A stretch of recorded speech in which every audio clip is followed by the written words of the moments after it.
విజయసాయికి అంత కష్టం ఎందుకు వచ్చింది? రాజకీయాల నుంచి పూర్తిగా తప్పుకోవాల్సిన అవసరం ఏమొచ్చింది అని ఆలోచిస్తే రాజకీయ విశ్లేషకులు రకరకాల కారణాలు చెబుతున్నారు. మళ్ళీ అధికారం ఖాయమని గట్టి నమ్మకంతో ఉన్న వైసీపీకి టీడీపీ, జనసేన, బీజేపీ కూటమి సాధించిన ఘన విజయం పెద్ద కుదుపు ఇచ్చిన విషయాన్ని గుర్తు చేస్తున్నారు.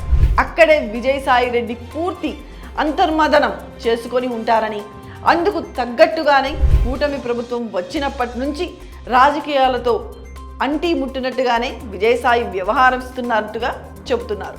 అంతేకాదండి, పార్టీ ఘోర ఓటమికి కారణాలు విశ్లేషించుకునే సందర్భాల్లో కీలక నేతల మధ్య నువ్వంటే నువ్వే కారణం అంటూ వాగ్వాదం జరిగినట్లు అప్పట్లో వార్తలు వచ్చాయి. ప్రధానంగా సజ్జల రామకృష్ణారెడ్డితో పాటు ఇతర సీనియర్లతో విజయసాయికి విభేదాలు తీవ్రమైనట్టుగా చాలా కాలం నుంచి రాజకీయ గుసగుసలు వినిపిస్తూనే ఉన్నాయి. పార్టీ అధికారంలో ఉన్నప్పటి నుంచే ఈ వర్గపోరు ముదిరిందని, అప్పుడు జగన్ మధ్యవర్తిత్వంతో అంతా సద్దుమణిగినట్టు కనిపించినా పరిస్థితుల్లో మాత్రం మార్పు లేదని మరో విశ్లేషణ కూడా గుసగుసమంటుంది. అప్పటి నుంచి మొదలై ఇప్పటి వరకు కొనసాగిన అసంతృప్తి ఇప్పుడు విజయసాయి రాజీనామా వరకు వచ్చిందన్న మాట బలంగా వినిపిస్తుంది.